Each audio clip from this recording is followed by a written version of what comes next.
Bueno, pues el día de hoy vamos a dar una breve introducción a el análisis de supervivencia y pues cómo se puede evaluar de manera muy simplificada dentro de la evidencia clínica que se genera.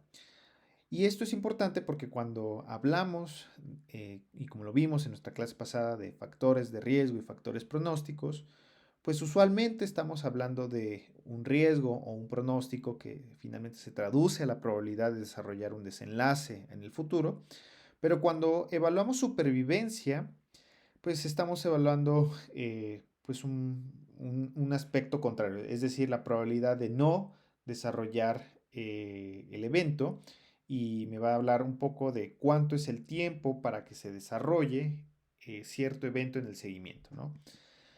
Entonces, el objetivo de esta clase es que ustedes puedan dar una interpretación de las tablas y las curvas de sobrevida que muchas veces vamos a estar viendo en estudios de seguimiento y en estudios prospectivos.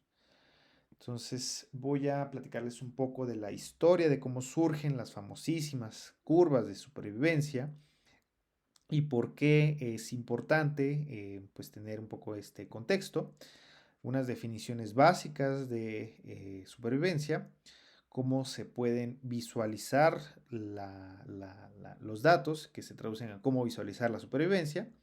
Y vamos a ver el famosísimo tema de curvas de Kaplan-Meier y vamos a ver cómo se pueden comparar la supervivencia entre grupos que finalmente subyacen a la prueba de log-rank. Entonces, un poco de la historia de cómo surge el análisis de supervivencia tal cual como lo conocemos en nuestra actualidad, pues érase algunos años dos personajes muy ilustres en el área biomédica que llevaban como nombre Edward Kaplan, que era un ingeniero investigador de parte de la compañía Bell Telefónica, ¿no? Y él se encargaba, como buen ingeniero, en ver cuál era el funcionamiento que tenían las lámparas eléctricas en cables submarinos. Entonces, el ingeniero, más bien Edward Kaplan, pues quería buscar una forma eficiente de prolongar la vida útil de estas lámparas dentro de los submarinos, ¿no? Porque al final, pues los submarinos pasaban mucho tiempo sin tocar superficie. Entonces, si se fundía un foco dentro de un submarino, pues imagínense, se quedaban sin, o sea, se podía reemplazar, pero lo ideal es que pues se tuviera que reemplazar lo menos posible porque finalmente dentro de 6 meses o inclusive un año, ese submarino pues no iba a tocar tierra. Ahora, ¿esto cómo se relaciona con la área médica y por qué es una de las historias más curiosas desde el punto de vista epidemiológico?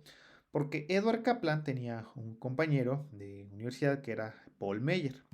Entonces, Paul Meyer, al igual que muchos de nosotros, médicos, pues estaba interesado en diversos fenómenos de salud. En particular, era oncólogo, entonces tenía mucho interés en investigar la sobrevida o la supervivencia en pacientes con diversos tipos de cánceres, particularmente cáncer de pulmón. Entonces, Edward Kaplan y Paul Meyer, pues pareciera que hablaban en dos idiomas diferentes. Por un lado, el señor Kaplan, pues hablaba desde un punto de vista técnico o un punto de vista de ingeniería, mientras que el señor Paul Meyer, pues hablaba meramente de cuestiones de medicina. Entonces, aquí, lo ideal es que hubiese estado apareciendo primero esta gráfica, pero el señor Edward Kaplan, lo que él buscaba era tratar de ver cómo aumentar la expectativa o la vida útil de las lámparas en función de el porcentaje de brillo o el porcentaje de pues como de luminosidad que tenían las lámparas, y que esto se derivara en encontrar un punto medio, es decir, un punto de cruz en el cual pues yo tengo cierta luminosidad ¿no? Evaluada por las unidades que uno guste y mande, pero también que esto se traduzca en que se pueda alcanzar la mayor vida útil para esa lámpara de acuerdo a cierta luminosidad específica, ¿no? O sea, lo que decía el señor Kaplan era que si yo aumentaba la luminosidad de mis lámparas, pues estas iban a durar menos, ¿no? Y si yo disminuía la luminosidad o el brillo de mis lámparas, pues esta probablemente me duren más, pero pues eso no me va a decir que vayan a alumbrar mis pasillos, ¿no? Entonces lo que buscaba el señor Kaplan, pues era este punto de equilibrio, ¿no? En el cual pues, se prolongara la vida útil y se tuviera como el brillo perfecto, ¿no? Ahora, por otra parte, el señor Meyer lo que buscaba era graficar o evaluar pues cuánto era lo que le restaba de vida a un paciente que tenía diagnóstico de cáncer. Entonces, lo que él decía, pues es que si yo sigo a mi paciente por X tiempo, vamos a pensar 1 año, 2 años, 3 años, 4 años, pues a lo que le interesaba era buscar en qué punto, pues la mitad de los pacientes que yo siga van a fallecer o en qué punto todos mis pacientes van a fallecer. Entonces, lo que le interesaba al señor Meyer era dar una respuesta muy concreta, que era, pues, cuánto es la esperanza de vida o cuánto es el tiempo que probablemente le quede a mi paciente dentro de un seguimiento en años, en meses, en días inclusive, ¿no?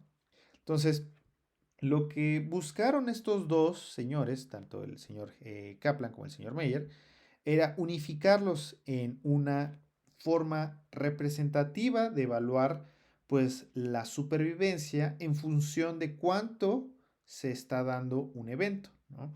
Entonces, al final, ¿por qué se decidió o por qué se abrió pauta a esta área de estudio que es la supervivencia? Pues cuando hablamos de riesgo y de pronóstico, pues nos interesa saber el tiempo en el que hipotéticamente se desarrollaría un evento. Por ejemplo, en el caso del señor Kaplan, pues a él le interesaba saber si compraba un lote de 1,000 lámparas, pues en qué punto la mitad de mis lámparas van a fallar. O él le interesaba más bien cuánto es la proporción de lámparas que van a fallecer o que van a fallar más bien dentro de 1 año. Entonces, desde el punto de vista del señor Kaplan, pues a él le interesaba responder esta pregunta. Pero desde el punto de vista médico, nosotros, pues nos interesa saber pues cuánto es el tiempo que pudiera restarle de vida o de supervivencia a un paciente que tiene una enfermedad terminal. Vamos a pensar que no necesariamente es el caso. Vamos a pensar que tengo un paciente que tiene pues una gran carga de factores de riesgo para desarrollar diabetes, pues en qué punto, en cuántos años, pues ese paciente puede tener una probabilidad de desarrollar mi evento, ¿no? Que en este caso es la diabetes. Entonces, a mí me interesa saber, por ejemplo, si de 100 pacientes que yo siga, a cuántos años o a cuántos meses o a cuántos días, inclusive, el 50% de ellos habrá desarrollado mi evento, ¿no? Si yo siguiera hipotéticamente a 100 pacientes, ¿a los cuántos unidades de tiempo, años, meses, días? El 50% o el 25% o el 75% habrán desarrollado mi evento de interés, ¿no? Adicionalmente, vamos a pensar que yo ya tengo dos grupos, ¿no? Gente que tiene una condición de riesgo y gente que no tiene una condición de riesgo. O dos grupos de interés, hombres, mujeres, ¿no? Gente con, vamos a pensar, estrato socioeconómico alto, medio y bajo, ¿no? O sea, yo tengo grupos de interés y yo quiero seguirlos en el tiempo y quiero hipotetizar si una condición puede disminuir o aumentar mi sobrevida asociado a pues la condición dentro de la historia natural de enfermedad. Entonces, adicionalmente de saber cuánto porcentaje de mis pacientes desarrollarán un evento, pues me interesa saber si mi intervención o mi exposición realmente tiene un efecto en la sobrevida o en el riesgo de desarrollar un desenlace, ¿no? Entonces, para eso utilizamos el famosísimo análisis de supervivencia. Entonces, el análisis de supervivencia lo que nos dice o lo que busca hacer es contestar preguntas relacionadas al seguimiento o a el riesgo o al pronóstico asociado a un seguimiento dentro de un grupo de pacientes o de un grupo de personas con una característica en particular. Entonces, el análisis de supervivencia se basa en el conocimiento de la probabilidad como una medida promedio de que los pacientes con un proceso concreto manifiesten un resultado en un tiempo. Es decir, cuantificar la probabilidad de que un grupo de personas o de un grupo de pacientes desarrollen un evento en un tiempo específico, ¿no? Entonces, este tipo de análisis nos ayuda a cuantificar mi incertidumbre. O sea, si yo tengo un paciente que yo veo de primera vez en mi consulta médica y yo veo que tiene, vamos a pensar, antecedente de tabaquismo y el señor sigue fumando una cajetilla diaria. Entonces, a mí lo que me interesaría de manera concreta es poderle decir al señor, señor, si usted no deja de fumar su cajetilla de cigarro, pues va a desarrollar cáncer de pulmón con una probabilidad a un año de tanto por ciento, ¿no?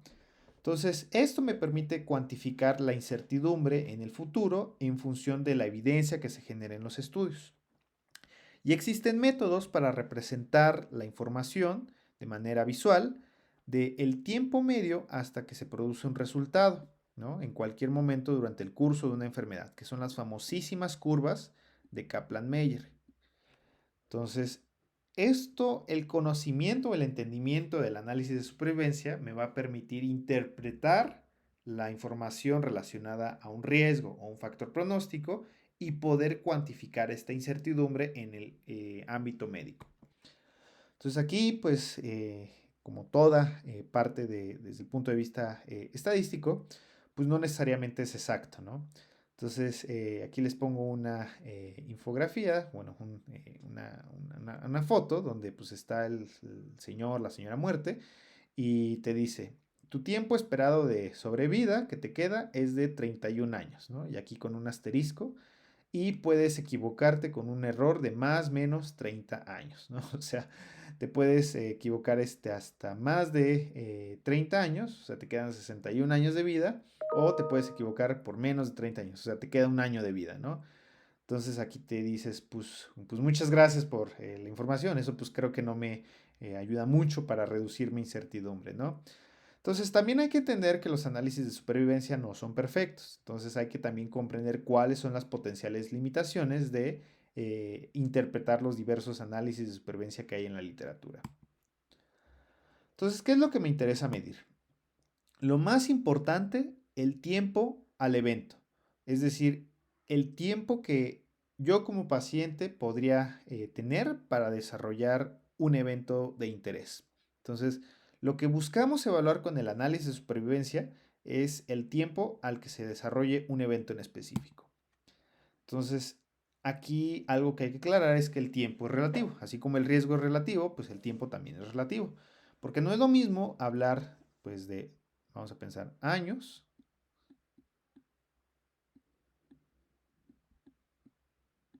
en meses, o inclusive en días.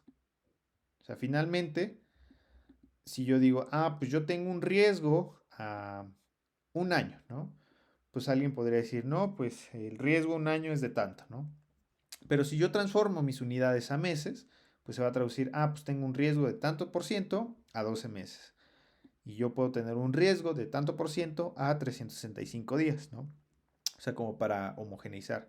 Pero finalmente, hablar de tiempo al evento, pues me hace considerar que tengo que definir pues cuál va a ser mi unidad de tiempo para medir mi riesgo, ¿no? O mi pronóstico. Entonces, la otra cosa que tenemos que especificar es dentro de los estudios que ustedes lean, es importante evaluar el inicio del seguimiento.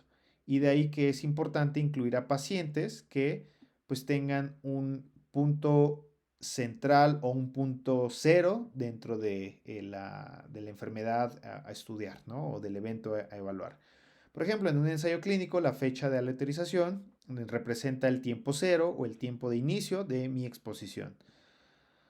Ah, definir apropiadamente la escala de tiempo, que pues esto ya lo comentamos con el ejemplo de aquí arriba.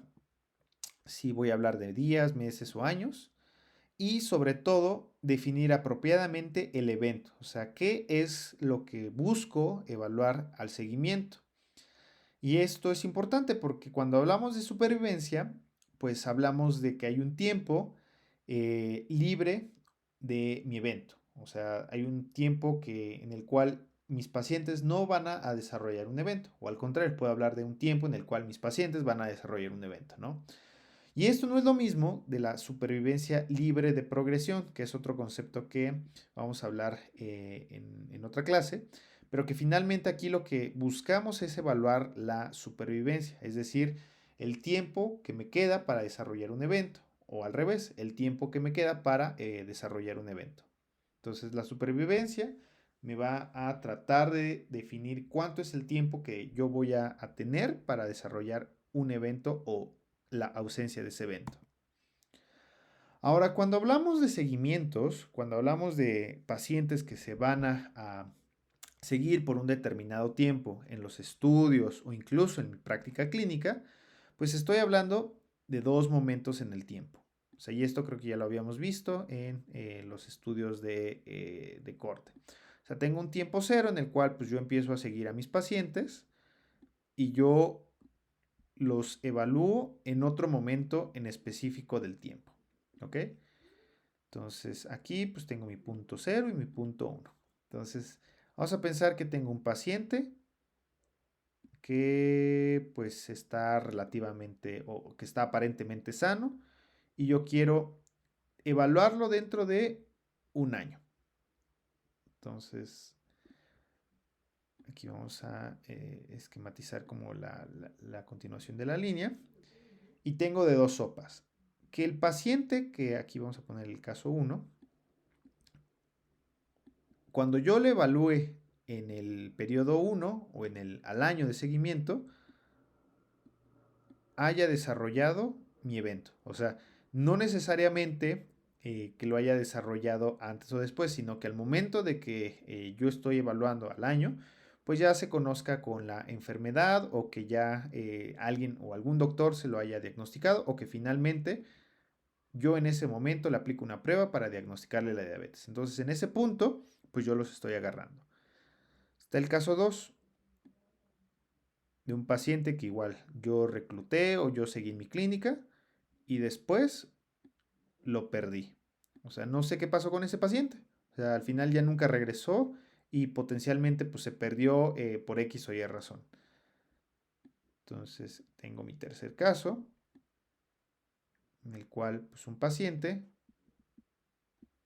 pues yo lo sigo y no desarrolló mi evento, o sea, no desarrolló diabetes. Pero ¿qué creen? Lo desarrollará dentro del segundo año, pero yo solo estoy limitado a evaluarlo a un año. O sea, aquí en este caso, pues yo solo lo evalúo al siguiente año y le digo, ah, señor, pues nos vemos dentro de unos 5 años, entonces ya no es necesario que venga a la consulta, ¿no? Entonces, oh sorpresa, resulta que el paciente desarrolla el evento al año 2. Está el cuarto caso, el cual pues, yo tengo un paciente, alguien o un médico le diagnostica la diabetes y aquí en este caso, perdón, en este caso el paciente como ya le diagnosticaron la diabetes, pues ese paciente lo refieren a otro hospital o otra clínica, ¿no? Entonces ya no supe qué pasó con ese paciente. Entonces, si se dan cuenta, este caso de paciente que pues, se perdió en el seguimiento, este caso de que el paciente desarrolló pues, el evento después de mi periodo de evaluación y este caso en el cual pues, desarrolló el evento pero no lo estoy capturando dentro de mi estudio, pues representan las famosas censuras. O sea, una censura es básicamente no sé si ese paciente desarrolló o desarrollará mi evento de interés a lo largo de mi tiempo. Entonces, la censura es eso, finalmente, que yo no pueda tener una certidumbre de si el paciente verdaderamente desarrolló mi evento o si el paciente lo desarrolló, pero en un tiempo después del cual pues, yo estoy evaluando mi estudio. Entonces, con esto, pues al final me traduce en que las censuras van a ser información incompleta sobre el tiempo del evento en el paciente. O sea, yo no voy a tener toda la información dentro de mis sujetos de estudio para poder asegurar si un factor es de riesgo o un factor está siendo pronóstico. Entonces aquí ya les representé los tres tipos, pero esto cómo se llama. Las censuras a la izquierda, en las cuales pues sabemos que el evento ocurrió antes de cierta fecha. Ya borré el esquemita, pero ah, aquí está el tiempo cero. Es que luego va a aparecer aquí arriba. Tengo el tiempo cero y tengo el tiempo 1. Es el caso en el cual pues el paciente se le diagnosticó de manera externa la diabetes y pues, se perdió. O sea, lo desarrolló, pero yo no lo estoy capturando en mi año de seguimiento. Esa es la censura a la izquierda. Por ejemplo, un paciente diagnosticado de cáncer, sabemos que el cáncer comenzó antes del diagnóstico, pero no sabemos cuándo. O sea, aquí en el periodo 1 sería como el periodo de diagnóstico. La censura de intervalo. Sabemos que el evento ocurrió entre dos fechas. En la primera consulta de seguimiento, un paciente se encontraba sin actividad de cáncer y en la siguiente presenta una recaída. Sabemos que la recaída ocurrió entre las dos visitas, pero no sabemos cuándo. Este intervalo representaría cuando antes de mi seguimiento, vamos a pensar que aquí ya tiene como sospecha de cáncer, y desarrolló o sigue manifestando su diagnóstico de cáncer y este paciente pues ya no regresó porque se fue de la clínica en la que le estoy evaluando. Entonces aquí este paciente pues en algún punto tuvo cáncer antes o después de que yo lo estoy evaluando. Y la censura a la derecha, que es el tercer caso que yo ejemplifiqué aquí. O sea, en el cual pues al año, ese paciente no tiene diabetes. Pero, oh sorpresa, lo desarrolló pues, al segundo año, pero ese segundo año yo ya no lo estoy evaluando. Entonces, un paciente llega a una consulta de seguimiento sin datos de actividad, en este caso de cáncer, y sabemos que morirá o desarrollará el evento en algún momento después de la consulta, pero no sabemos cuándo. Entonces, se dan cuenta, las censuras que hipotéticamente me están infraestimando mi riesgo son estas dos. Y las que me pudieran estar las que están sobreestimando el riesgo son las censuras de tipo izquierda y de intervalo. Y las censuras de tipo derecha me están infraestimando mi riesgo. ¿Por qué? Porque vamos a pensar que en este ejemplo de diabetes, ¿no? Ah, consumir comida procesada o altamente procesada como un factor de riesgo de diabetes, ¿no? El desarrollo de diabetes. Entonces, si yo me quedo con estos casos que están aquí y yo los incluyo dentro de mi análisis, que es lo que usualmente pasa, o sea, yo puedo considerar las censuras, si yo incluyo un chorro de estas censuras, pues entonces voy a decir que la diabetes, perdón, que la comida ultraprocesada, pues provoca diabetes en un periodo de tiempo más corto. Pero esto, lo que estamos viendo, es que los pacientes pudieran desarrollar diabetes antes del tiempo que estoy evaluándolo, o sea, el año, o durante un periodo de tiempo cero y antes del periodo de tiempo 1. Entonces yo falsamente podría sobreestimar el riesgo asociado a la comida ultraprocesada. Mientras que si yo tengo puros de estos pacientes con censuras a la derecha, pues yo estoy diciendo, pues no pasa nada que los pacientes sigan comiendo comida ultraprocesada. Al final, al año no van a desarrollar diabetes. Pero, oh sorpresa, pues resulta que lo desarrollan al segundo año. Pero por cuestiones de que yo no estoy evaluando ese periodo de seguimiento, pues al final, pues yo no voy a poder capturar mi evento de manera completa. Entonces, esto es para que ustedes entiendan que dentro del análisis de supervivencia, si yo no estoy capturando de manera adecuada o los autores o dentro del estudio no captura de manera adecuada las censuras, pues entonces se puede sobreestimar o infraestimar el riesgo asociado a un factor de estudio, ¿no? Entonces, ¿por qué es importante considerar las censuras? Pues ya lo dijimos. Vamos a pensar que un paciente llega a su consulta de seguimiento sin datos de actividad. Entonces aquí pues sabemos que desarrollará el evento o que morirá en algún momento después de la consulta, pero no sabemos cuándo.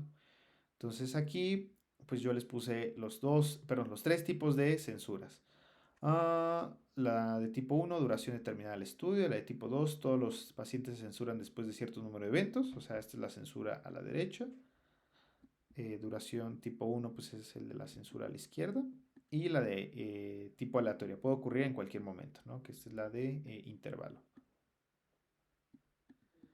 Entonces, finalmente, considerar las censuras es importante porque pues me habla de que si yo no los considero dentro de mi potencial sesgo, porque finalmente son eso, un sesgo, yo puedo infraestimar o sobreestimar el riesgo asociado a un factor que yo hipotetizo que podría causar más riesgo o menos riesgo de tener un desenlace, ¿no?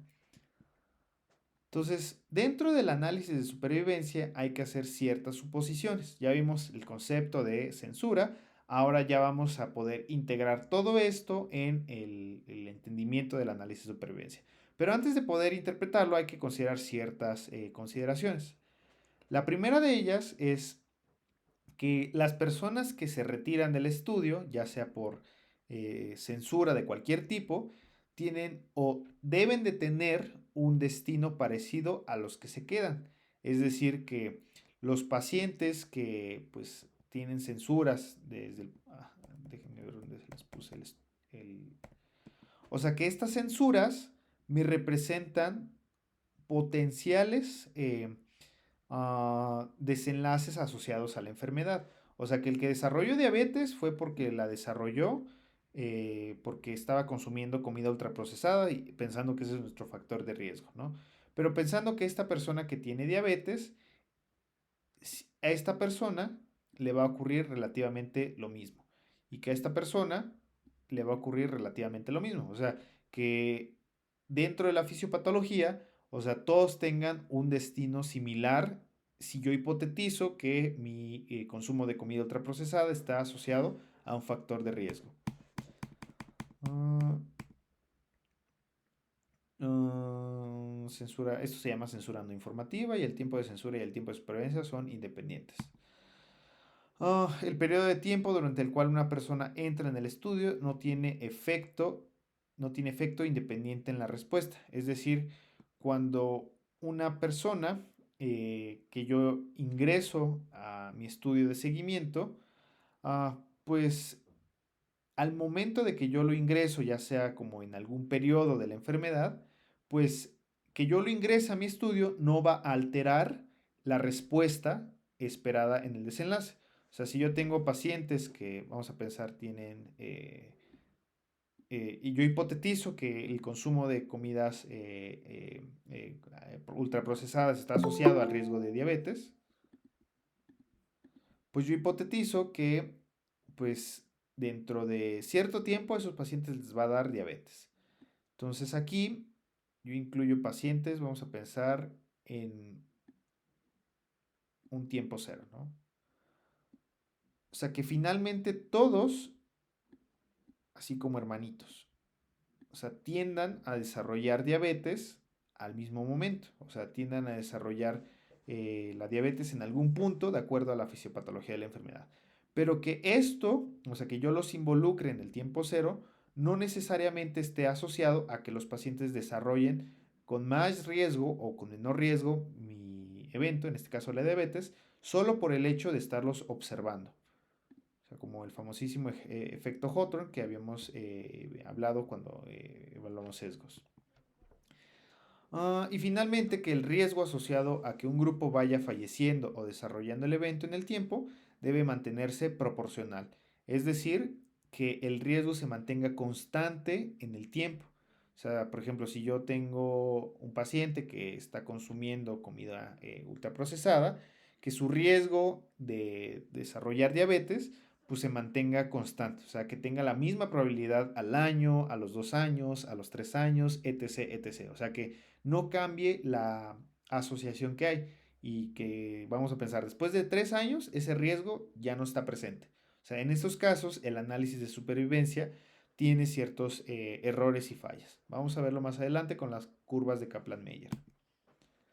Entonces, las primeras definiciones para entender las curvas de Kaplan-Meier, pues es la definición de función de supervivencia. La función de supervivencia me habla de la probabilidad de que una persona haya sobrevivido o no haya desarrollado un evento en un tiempo específico. O sea, la función de supervivencia me dice cuánto es la probabilidad de no desarrollar mi evento, lo podemos decir como la muerte, en un tiempo de seguimiento. Entonces, por el contrario, si hay una función de supervivencia, hay una función de riesgo. La función de riesgo, pues es lo contrario, es la probabilidad de que una persona desarrolle un evento en un tiempo en específico. O sea, aquí yo puedo hablar de lo mismo, pero de manera contraria. O sea, la probabilidad de no desarrollar el evento y la probabilidad de sí desarrollar el evento, ¿no? Formalmente, la probabilidad de no desarrollar el evento se le conoce como función de supervivencia. Y a la probabilidad de sí desarrollar un evento se le conoce como función de riesgo. Y lo más importante, pues el evento. Normalmente, pues nos interesan diversos eventos en medicina, entre ellos pues, la mortalidad, la progresión de la enfermedad o los desenlaces de interés clínica que vimos en nuestra clase de ayer de factores de riesgo y pronóstico. Entonces, vamos a interpretar y ver pues cómo se construyen las famosísimas curvas de Kaplan-Meier. Entonces, las curvas de Kaplan-Meier nos ayudan a evaluar la proporción acumulada que sobrevive de mi población en un tiempo de seguimiento y se calcula para el tiempo de supervivencia individual de cada paciente y no se agrupan los tiempos de supervivencias en intervalos. ¿Esto qué quiere decir? A que yo puedo saber dentro de una curva de Kaplan-Meier, pues cuánto es la probabilidad de supervivencia o la probabilidad de tener un evento dentro de un paciente si lo sigo por X o Y tiempo, ¿no?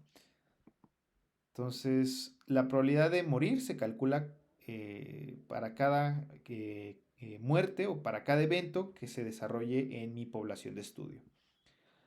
Entonces, incorpora la idea del tiempo al que ocurren los eventos. Finalmente, es una visualización del seguimiento que se le da hipotéticamente a un número de pacientes o inclusive de manera individual para que se pueda decir que un paciente pueda tener una probabilidad de desarrollar un evento en el tiempo. Entonces, lo primero, para poder entender más bien las curvas de Kaplan-Meier, es saber pues qué es lo que se necesita para poderlas construir. Esto normalmente no es tan importante que ustedes lo entiendan, solamente que conozcan cómo se construyen estas curvas de Kaplan-Meier. Primero, pues ordenar todos los tiempos de eventos y censuras. Vamos a ver eso más adelante. Lo segundo, estimar la función de riesgo en cada punto del tiempo, es decir, cada paciente aporta de menor a mayor, pues una probabilidad de desarrollar un evento. Las censuras no valen como eventos, solo se sustraen del número de pacientes que hay en riesgo. Por eso es importante contabilizar y tener el menor número de censuras posibles en un estudio. Y finalmente, como la función de riesgo es la probabilidad del evento, entonces lo contrario, 1 menos la función de riesgo es la probabilidad de supervivencia. Si yo saco la función de supervivencia o yo saco la función de riesgo, en ese momento yo puedo conocer el complemento. O sea, si yo saco la función de riesgo, puedo sacar la función de supervivencia. Y si yo saco la función de supervivencia, yo puedo sacar la función de riesgo. Entonces, ahora sí, paso número 1. Tengo un chorro de pacientes que en la práctica pues puedo evaluar en diversos puntos en el tiempo. O sea, vamos a pensar que este es el mes de enero, ¿no? Y ese mes de enero pues inicia mi consulta para pacientes con diabetes.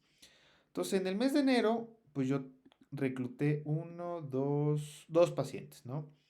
Vamos a pensar, es el mes de febrero.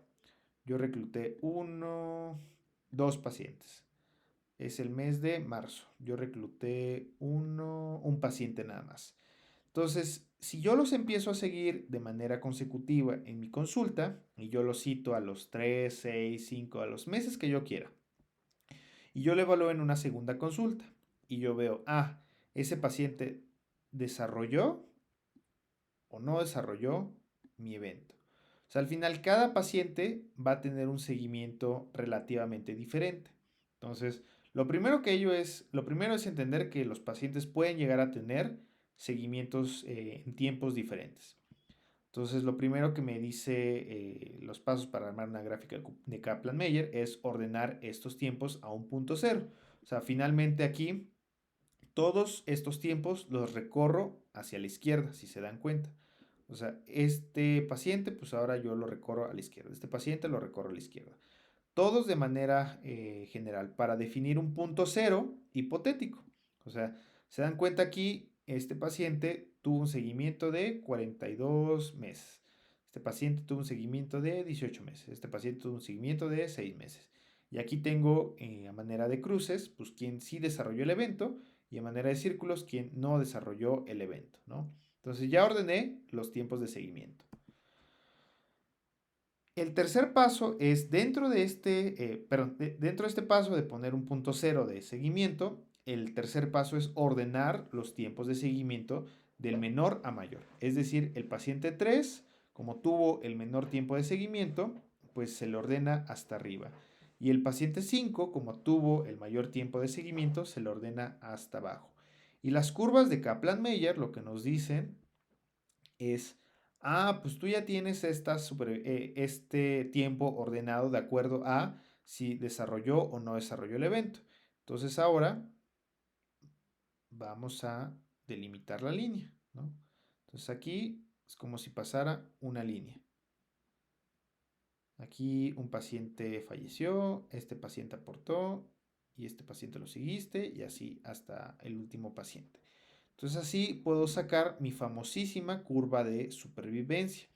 Ahora, ¿cómo yo interpreto esta curva de supervivencia? Y aquí tengo la famosísima función de supervivencia que me dice cuánto es la probabilidad de que un paciente pueda sobrevivir a X o Y tiempo, ¿no? Entonces, vamos a interpretar esta curva de supervivencia, que es muy rudimentaria, ¿no? Lo primero es entender que las líneas horizontales representan mi seguimiento.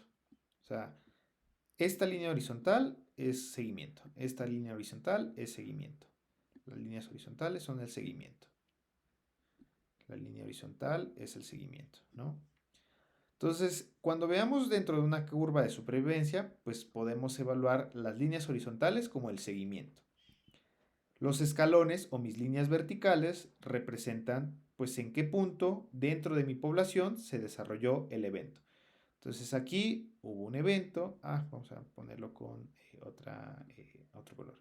Aquí hubo un evento, aquí hubo otro evento, aquí hubo otro evento, aquí hubo otro evento, otro evento, otro evento, ¿no?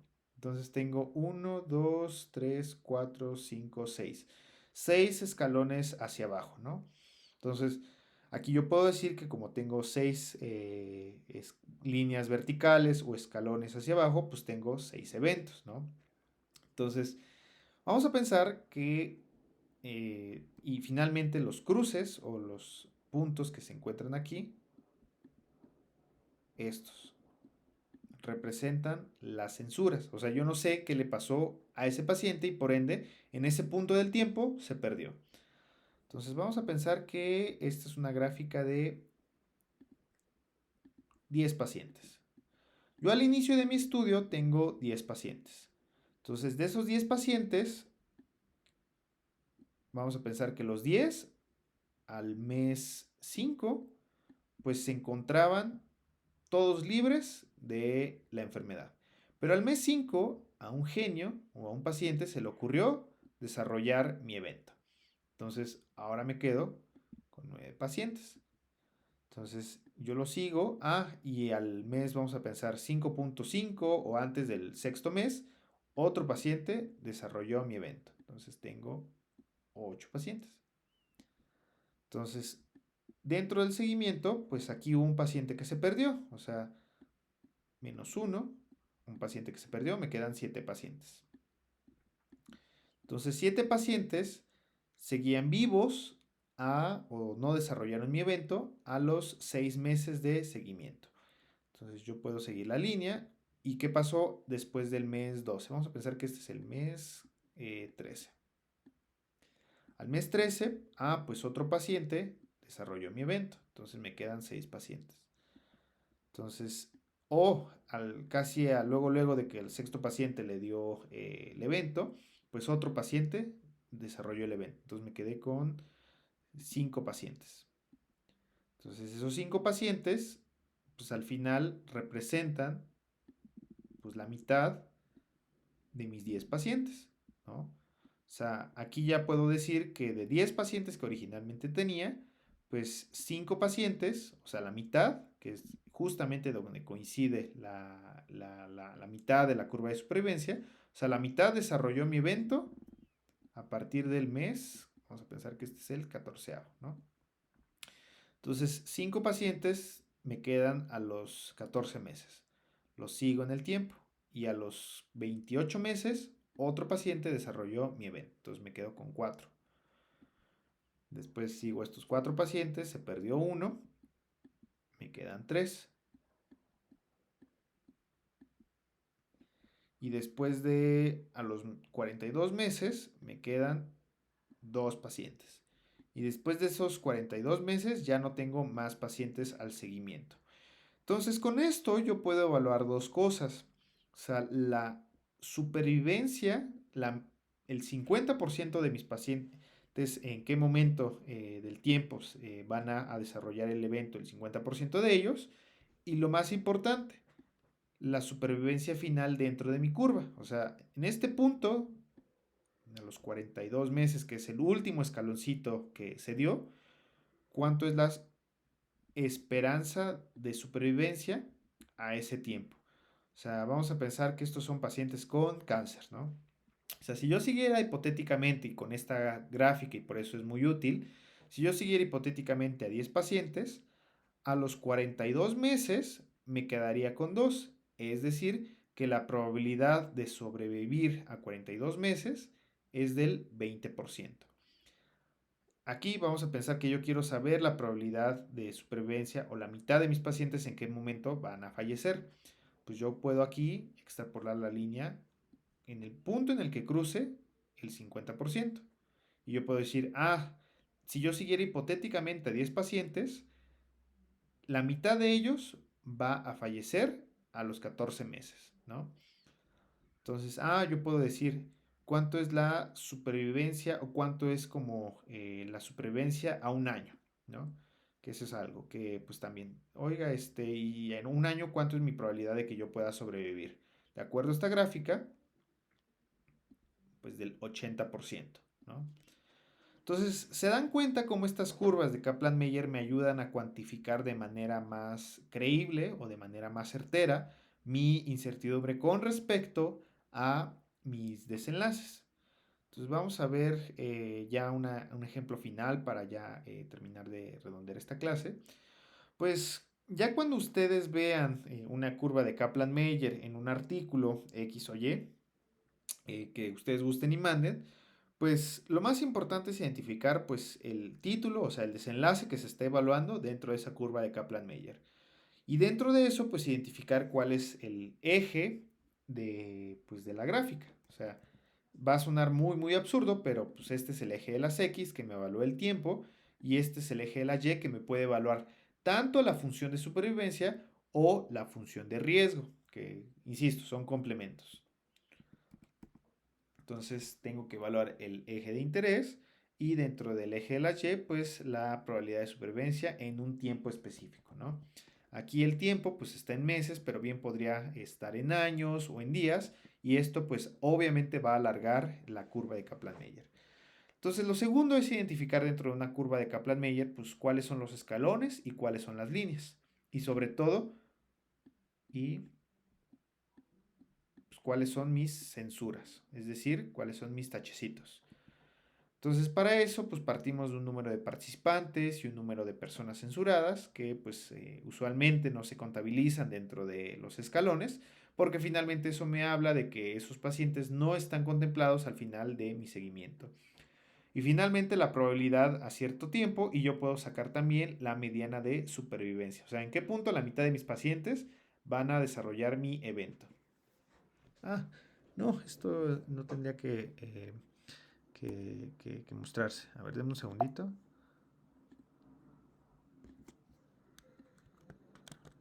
Ok, ya. Entonces, esta es una curva de Kaplan-Meier muy bonita, muy emblemática para pues entender el concepto de supervivencia. Entonces, lo primero, esta es una curva de Kaplan-Meier para evaluar cáncer. Aquí no lo había puesto en el título porque se borró, pero es cáncer. La función de supervivencia de cáncer entre los hombres y entre las mujeres. Entonces aquí los hombres pues están en color amarillito. El amarillo es hombres. Y en color azulito están las mujeres. O sea, es el grupo de los hombres y el grupo de las mujeres. Hombres, mujeres. Ok. Entonces tengo mi desenlace, tengo mis grupos y ahora, como yo les mencionaba, o sea, lo primero es identificar el eje de las curvas. Ah, el tiempo, en este caso, como yo mencionaba al principio de la clase, pues el tiempo es relativo. Entonces aquí el tiempo, pues si no me especifican dentro del eje de las X en qué unidades está, pues yo tengo que investigarlo. En este caso aquí el tiempo es en meses. O sea, tengo 250 meses, perdón, es en días. 250 días, 500 días, 750 días y 1000 días, ¿no? Como puntos de corte. Y en el eje de las Y tengo mi probabilidad de supervivencia. Y esto es importante porque la probabilidad de supervivencia pues me indica en qué punto pues mis pacientes van a empezar a fallecer, ¿no? Entonces, esta es mi gráfica de cáncer y riesgo de, perdón, este sería mi riesgo a fallecer en el seguimiento, ¿no? Entonces ya tengo mi curva de función de supervivencia y mi tiempo, ¿no? Ya tengo mis grupos de interés y lo que estoy evaluando. Ahora, pues si se dan cuenta, pues esta gráfica tiene en las líneas horizontales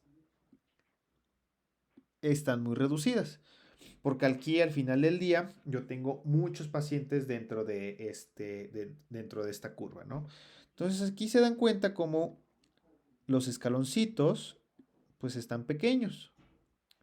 O sea, ¿por qué estos escaloncitos están pequeños?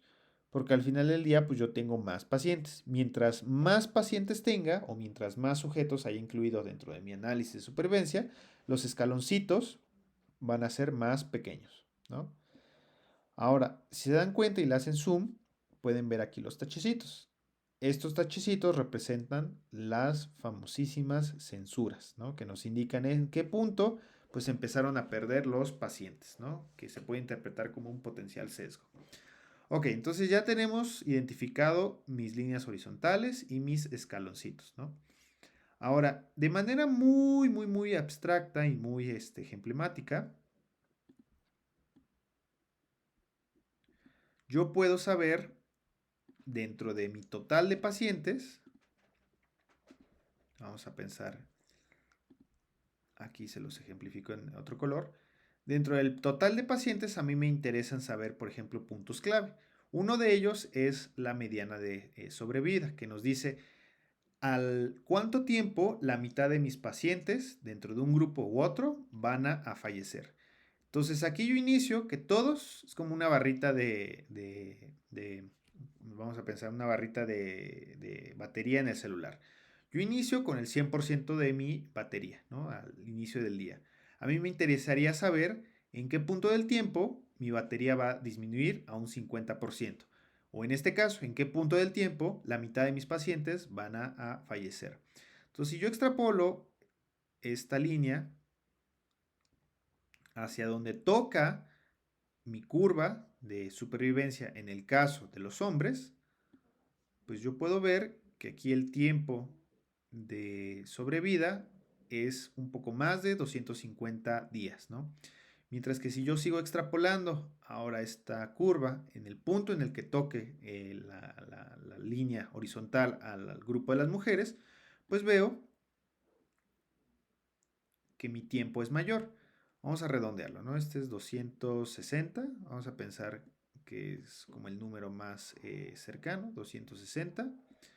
Y aquí tengo, vamos a pensar que es 450, ¿no? Entonces, si se dan cuenta, y ya esto me puede ayudar a interpretar el por qué es importante saber interpretar este tipo de curvas, aquí ya podemos ver que en el caso del grupo de los hombres, pues ellos van a tener un menor tiempo de supervivencia, o al menos van a tener un menor tiempo en el cual la mitad de mis pacientes hombres van a desarrollar el evento, comparado con el grupo de las mujeres. Entonces, esta diferencia ya se podría interpretar como un potencial riesgo. O sea, los hombres tienen mayor riesgo de fallecer comparado con las mujeres. ¿Por qué? Porque finalmente su tiempo de supervivencia va a ser menor que el de las mujeres, ¿no? Entonces, vamos a pensar, ah, vamos a pensar que yo quiero saber, pues, en qué punto los hombres o las mujeres van a tener como una supervivencia lo más alta posible. Entonces vamos a pensar que esta gráfica se extrapoló hasta acá, en el caso de el grupo de los hombres. Entonces en el grupo de los hombres, pues ven, si yo lo siguiera hipotéticamente por un poco más de 1000 días, pues la probabilidad de sobrevivir es menos del, vamos a pensar que el 10%. O sea, aquí está el punto 10, ¿no? Entonces, si alguien me dice, oiga, señor, ¿cuánto es la probabilidad de que a 1000 días pueda sobrevivir? Pues menos o un poco cercano al 10%, ¿no? Si eres hombre o en el caso de las mujeres, vamos a pensar que es en este punto. Vamos a pensar que es 15%, ¿no? Oiga, señor, ¿cuál es mi probabilidad de supervivencia en caso de las mujeres a 1000 días? Pues del 15%. O sea, las mujeres van a tener una mayor sobrevida a 1000 días comparado con los hombres, ¿no? Entonces, estas gráficas usualmente se acompañan con las famosísimas tablas de riesgo, que son otra forma de cuantificar de manera exacta este riesgo, ¿no? O sea, al inicio de mi estudio o al tiempo cero, yo inicio con 138 hombres y 90 mujeres. Y al seguimiento, a 250 días, pues tengo que el 62, que de 138, 62 siguen con vida y 53 en el grupo de las mujeres siguen con vida. Entonces esto pues me habla de finalmente de una proporción. Si yo divido 62 entre 138, pues me va a decir 44.9%. Entonces aquí 44.9, ¿no? Mientras que si yo divido 53 entre 90, 58.8.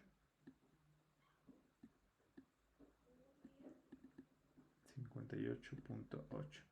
¿Qué me dice este numerito? Este numerito me dice que a los 250 días, si yo extrapolo mi línea hacia arriba, el grupo de ¿qué dijimos que eran los amarillos? Los hombres van a tener un riesgo de tener la enfermedad de 44.9%. O el contrario, si yo resto 100 menos 44.9,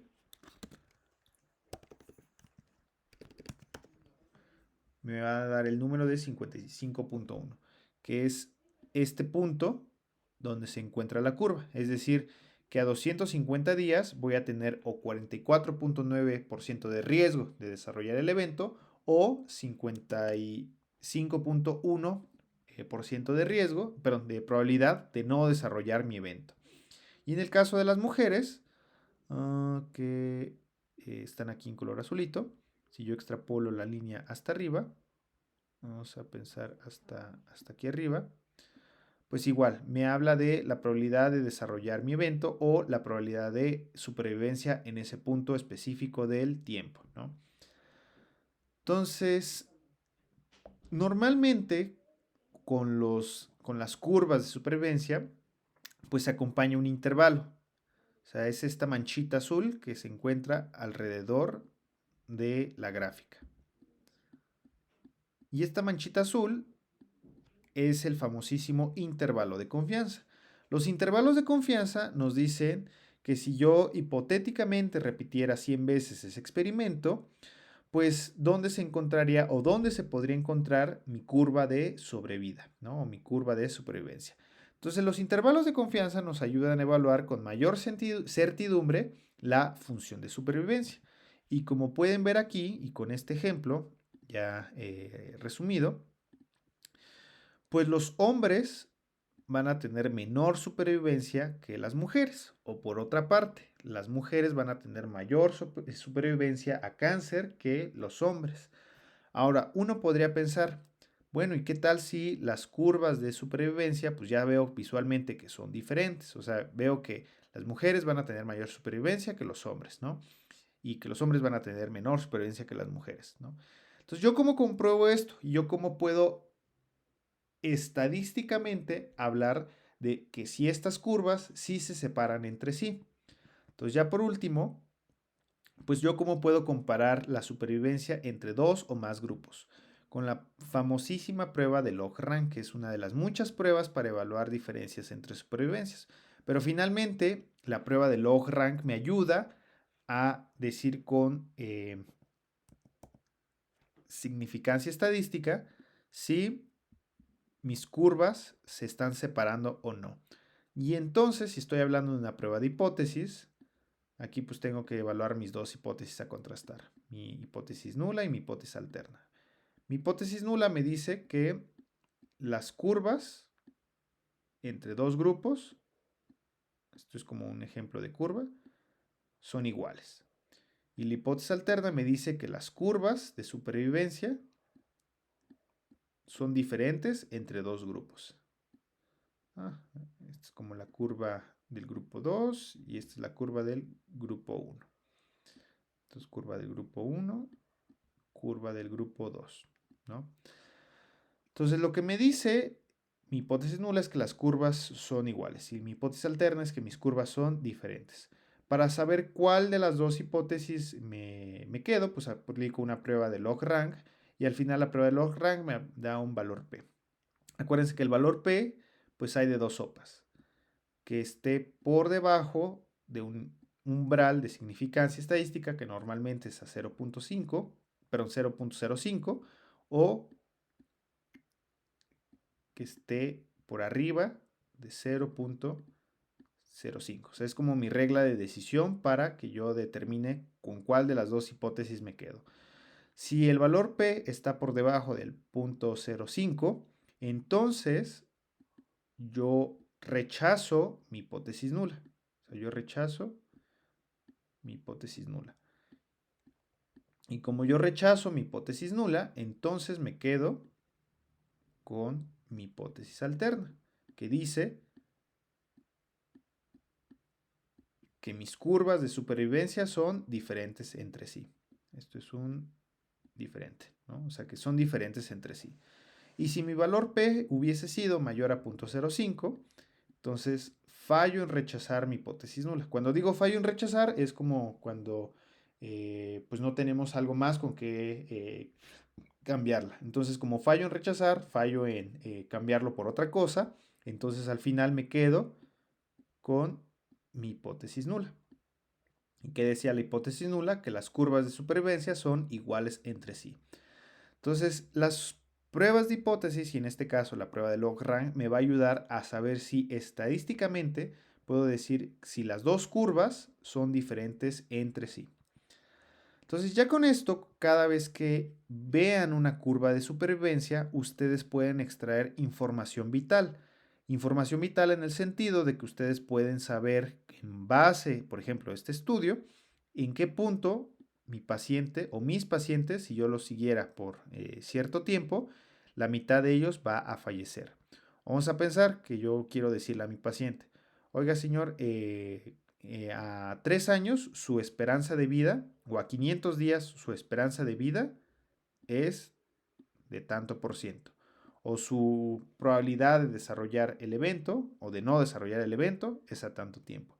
Entonces, el interpretar y saber interpretar estas curvas de supervivencia me ayuda a mí como clínico a dar una respuesta en específico a la pregunta de cuánto es el tiempo que me resta de vida, cuánto es el tiempo que me resta para que yo no desarrolle el evento, ¿no? Entonces, para eso nos sirve este tipo de análisis y por eso es importante comprenderlo dentro de la clase de factores de riesgo y factores pronósticos.